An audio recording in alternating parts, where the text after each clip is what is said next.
Fundur settur á Alþingi.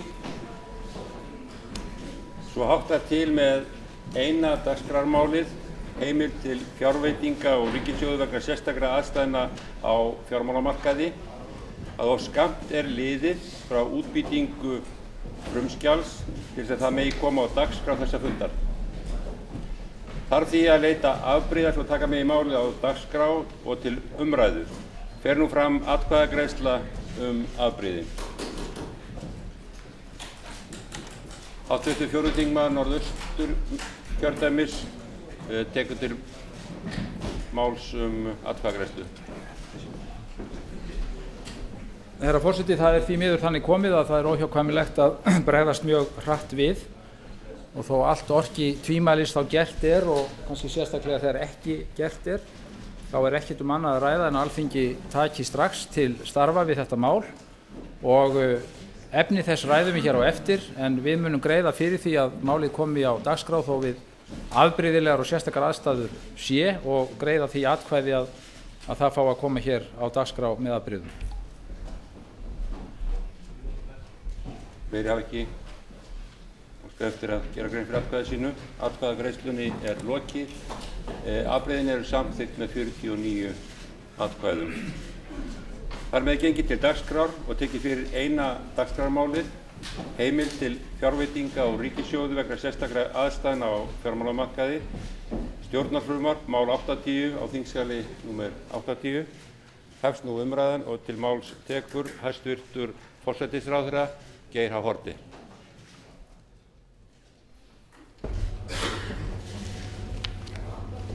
Herra forseti, ég mæli fyrir frumvarpi til laga breytingu á lögum heimild til fjárveitingar úr ríkissjóði vegna sérstakra aðstæðna á fjármálamarkaði og fleira. Eins og kunnugt dynja nú yfir fjármálamarkaði heimsins hremmingar sem einkum lýsa sér í skorti á lausafé vegna takmarkaðs lánsfjárframboðs. Íslensk fjármálafyrirtæki hafa ekki farið varhluta af þessu ástandi, frekar en fjármálafyrirtæki í öðrum löndum. Við þessar erfiðu aðstæður hafa stjórnvöld víða heim neyðst til að grípa til ráðstafana miðað að því að tryggja virkni fjármálakerfisins og efla traust almennings á því.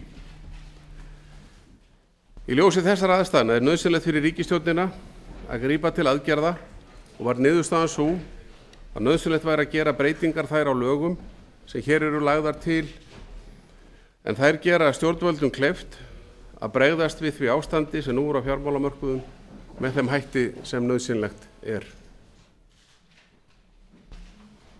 Frumvarpið í nokkrum köflum og gerir ráð fyrir breytingum á fleiri en einum lagabálki. Í frumvarpinu lagt til að lögfest verði ákvæði sem heimila fjármálaráðherra fyrir hönd ríkissjóðs við sérstakar aðstæður á fjármálamarkaði að reiða fram fjármagn til að stofna ný fjármálafyrirtæki eða yfirtaka fjármálafyrirtæki í heild sinni eða að hluta. Þá lagt til að lögfest verði heimild fjármálaráðherra fyrir hönd ríkissjóðs til að leggja sparisjóði til fjárhæð sem nemur allt að 20% af bókfærðu eigin fé hans.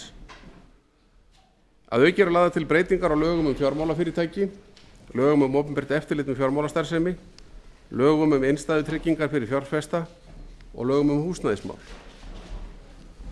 Helstu breytingar á lögum fjármálafyrirtæki felast í því að lagt til að fjármálaeftirlitinu verði heimilt að grípa inn í starfsemi fjármálafyrirtækja með víðtækum hætti vegna sérstakra aðstæðna eða atvika í því skyni að takmarka tjón eða hættu á tjóni á fjármálamarkaði.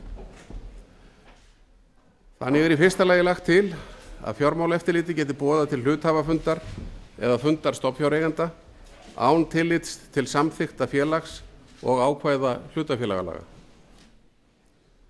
Í öðru lagi lagt til að fjármálaeftirlitið hafi heimild til að taka yfir vald hluthafafundar eða fundar stofnfjáreigenda í því skyni að taka ákvarðanir nauðsynlegar aðgerðir, meðal annars takmarkað ákvörðunarvald stjórnar, vikið stjórn frá að hluta til eða í heild sinni, tekið yfir rekstur fjármálafyrirtækis í heild eða hluta eða ráðstafa slíku fyrirtæki í heild eða hluta, meðal annars með samruna þess við annað fyrirtæki. Í þriðja lagi lagt til að fjármálaeftirlitið geti takmarkað eða bannað ráðstöfun fjármálafyrirtækis á fjármunum sínum og eignum. Þá er fjármálaeftirlitinu heimilað að taka í sínar vörslur eignir sem mæta eiga skuldbindingum fjármálafyrirtækis og láta meta verðmæti eigna og ráðstafa þeim til greiðslu áfallinna krafna eftir því sem forsvaranlegt þykir. Í fjórða lagi er lagt til að fjármálaeftirlitið geti krafist þess að fyrirtæki sæki greiðslustörfun eða leiti heimildar til nauðasamninga. Hér eru fjármálaeftirlitinu samkvæmt þessum tillögum veittar mjög víðtækar heimildir, miklar valdheimildir sem ekki hafa áður verið í lögum á Íslandi en þekkjast þó í lögum margra nálægra landa. Lýsir það ástandi því sem nú ríkir hér á landi að við skulum telja nauðsynlegt að afla okkur slíkra valdheimilda fyrir fjármálaeftirlitið, heimilda sem að áður hefur ekki verið talið neina líkur á að þyrfti að nýta hér á Íslandi. Jafnframt er lagt til að í lögum opinbert eftirlit með fjármálastarfsemi verði kveðið á að framangreindar heimildir fjármálaeftirlitsins til inngripa í fjármálafyrirtæki nái einnig til annarra eftirlitsskyldra aðila en fjármálafyrirtækja. Þá eru lagðar til nokkrar breytingar á lögum innstæðutryggingar og tryggingakerfi. Þær felast meðal annars í því að lagt er til að innstæður séu forgangskröfur við gjaldþrotaskipti. Það er mikilvægt atriði sem ekki hefur verið lögfest áður en er til að ítreka yfirlýsingar mínar og ríkisstjórnarinnar að innstæður í íslenskum bönkum og sparisjóðum eru tryggðar og ef að tryggingasjóður nær ekki ef að tryggingasjóður er ekki nægilega öflugur til að sinna þeim skyldum að þá mun ríkissjóður gera það. Þetta vil ég ítreka hér. Þá er í þessum tillögum lagt til að heimilt verði að endurgreiða innstæður af bundnum reikningum í samræmi með skilmála þeirra reikninga, þannig að greiðsluskylda skapist ekki á tryggingasjóðinn fyrir en innstæðueigandi hefði getað tekið innstæðu sína út úr banka samkvæmt skilmálum. Þá er lagt til að reglur skuldajöfnuð gildi við uppgjör milli innstæðna og skulda í sama fjármálafyrirtæki. Þá er í frumvarpi þessu í lokagreinum þess lagt til að lögfest verði heimild fyrir Íbúðalánasjóð til að yfirtaka húsnæðislán sem önnur fjármálafyrirtæki hafa veitt.